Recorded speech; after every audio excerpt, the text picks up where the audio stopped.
On December 2, 2020, President Trump gave a historic speech on the impact of election fraud.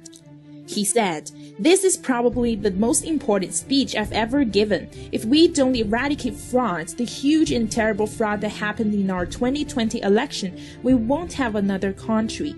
I have no higher duty as president than to defend the law and constitution of the United States." President Trump implies that China is behind the rigged election. To save America, Trump needs to defeat the CCP and its co-conspirators in the U.S. The media compared President Trump to President Abraham Lincoln.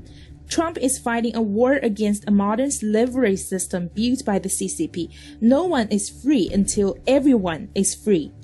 American elites permit the rise of modern slave owner, the CCP. Instead of condemning the Tiananmen massacre in 1989, American elites enriched themselves by colluding with the CCP and sent American capital and technology to communist China.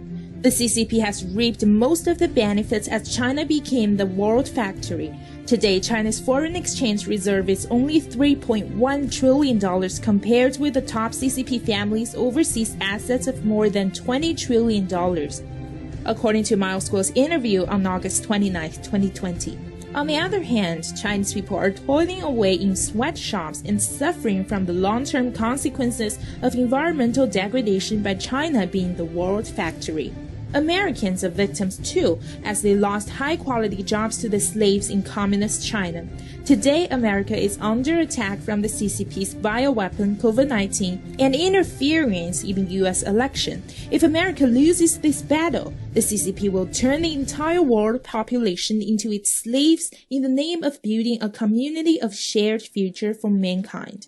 Like President Lincoln, President Trump has realized that the U.S. needs to abolish modern slavery to save itself.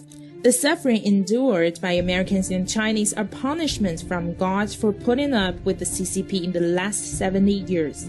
Let's take down the CCP and make America and China great again.